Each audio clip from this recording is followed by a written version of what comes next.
Welcome to US-based news channel. A large-scale attack occurred on the Donetsk front. Ukrainian armed forces started operations in the region with HIMARS missile systems. Russian army continues to suffer heavy losses day by day. Nearly 600 Russian soldiers were neutralized during the day. At the same time, nearly 50 Russian military equipment was destroyed. Powerful explosions resounded at Russian military posts in the regions, and flames rose from the rigs. Ukrainian Air Force hit critical Russian military points 20 times. Attack efforts of the Russian soldiers have been increased. But again, Russia can't reach its goal. Military preparations between Belarus and Russia are increasing. Trainloads of military shipments were made from Russia to Belarus. M2 Bradley infantry fighting vehicles from the United States reportedly upgraded to highest protection. Czech Prime Minister Petr Fiala signed the tank to be sent to Ukraine. War is now intensifying day by day. It is known that violent clashes have occurred in recent weeks, especially on the Eastern Front. These mutual attacks cause the Russian army to suffer heavy losses.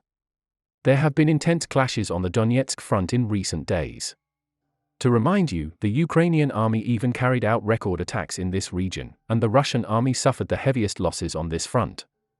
Despite this, the attack efforts in the region continue. Moreover, in the past few days, the Russian army took action to try its luck again on this front. However, the Ukrainian army once again succeeded in thwarting these efforts. According to the breaking news, powerful explosions occurred in the Starobashevsky region on the Donetsk front. According to the statements, operations were carried out with HIMARS missile systems against Russian military points in the region. As a result of this operation, Russian military points were seriously damaged. Then it was reported that flames rose from the area. It is estimated that the Russian army may have suffered losses as a result of this attack. If such moves are increased, it will be even more possible for Ukraine to recapture this region and for the Russian army to withdraw from the front. In order to achieve this, mutual attacks and operations against critical points are increased. Ukraine continues to report Russian losses. General Staff of the Armed Forces of Ukraine reported the latest losses of Russian forces. Ukrainian forces destroyed 3 multiple launch rocket systems, 4 artillery systems, 17 armored combat vehicles, 11 tanks, 3 helicopters, 7 unmanned aerial vehicles and 8 vehicles and tankers of the Russian troops. Explosions resounded from the regions, one after another, and smoke rose. It is also reported that Ukraine neutralized 590 Russian soldiers in just one day. In the name of Russia, which lost dozens of military equipment and hundreds of soldiers even in just 24 hours, the war is starting to become much more challenging. Moreover, in the last day, the Ukrainian Air Force launched 17 attacks on the Russian forces' concentration points, and 3 attacks on the anti-aircraft missile systems of the Russian forces. Ukraine's rocket and artillery units also announced that they hit 7 points where Russian forces and military equipment are concentrated, and a fuel tank. Although the Russian army suffered heavy losses as a result of all these attacks, the attacks of the Russian forces continue. It was announced that Russian troops carried out 7 missile attacks and 31 air strikes in the last day. It is also known that 73 attacks were carried out using the multiple launch rocket system. However, since these attacks are mostly carried out against infrastructures, they cannot achieve their purpose. On the contrary, it leads to wasted ammunition and loss of military equipment. Because these attacks are either successfully prevented by the Ukrainian defense forces, or even if they reach the infrastructures, these infrastructures are quickly restored thanks to the support from the countries. This may cause Russia to lose its military resources because of its own fault. On the other hand, Russia's military cooperation with Belarus continues. As a reminder, the two countries announced that they will hold a joint tactical flight exercise on January 16. Thereupon, military shipments from Russia to the Belarusian lands began to be carried out for a while.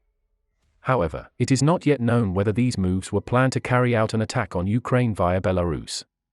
But Ukraine has already begun to take measures against this situation.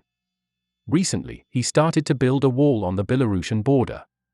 However, the flow of military shipments to Belarus is still increasing. Moreover, this time, it was reported that a trainload of Russian soldiers and equipment from the Voronezh region of Russia reached the Baranavachi region of Belarus. According to the statements, there are 2 freight cars full of supplies, platform wagons loaded with 30 equipment, and 2 wagons carrying around 100 soldiers. The train includes at least 8 KAMAZ trucks, 6 empty-pound tractors, and 2 1B-15 artillery vehicles. With these moves, the number of Russian military resources on Belarusian territory is gradually increasing. However, Ukraine continues to supply new weapons against possible attacks. Due to such risky moves by Russia, the United States has even begun to give weapons that it has not given up front. This situation strengthens Ukraine's defense considerably.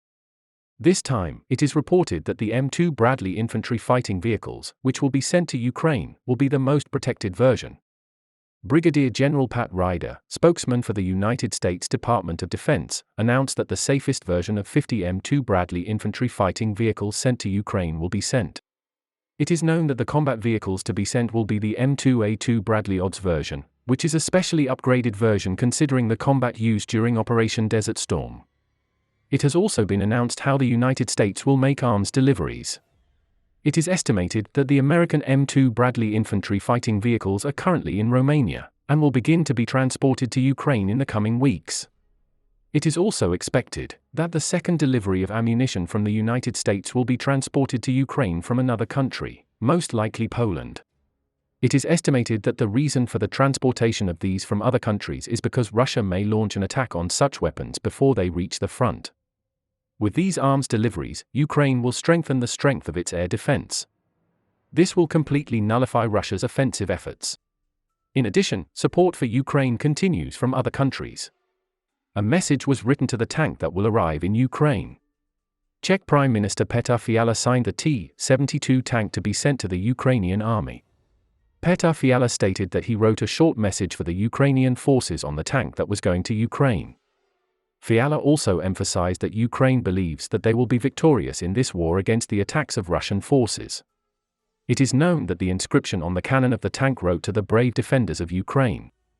Great advantages will be gained thanks to various military equipment and ammunition, such as this tank from countries.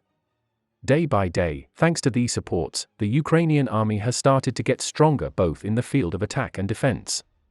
If these situations continue in this way, the Russian army will be quite inadequate. Russia, which already has serious military inadequacies, will have more difficulty in achieving success unless it can find a solution to its problems. All these developments determine the fate of the countries regarding the war. For this, the steps to be taken in the following days of the war and the decisions to be made about the war are much more important. Moves to be made in this direction must now be determined in line with a much more strategic target. In the future, we will be able to see more clearly which side will take the right steps. We'll see what happens in the next few days. We have reached the end of another video. You can support us by liking the video. You can easily follow new videos by subscribing. I wish you all a war-free day. See you.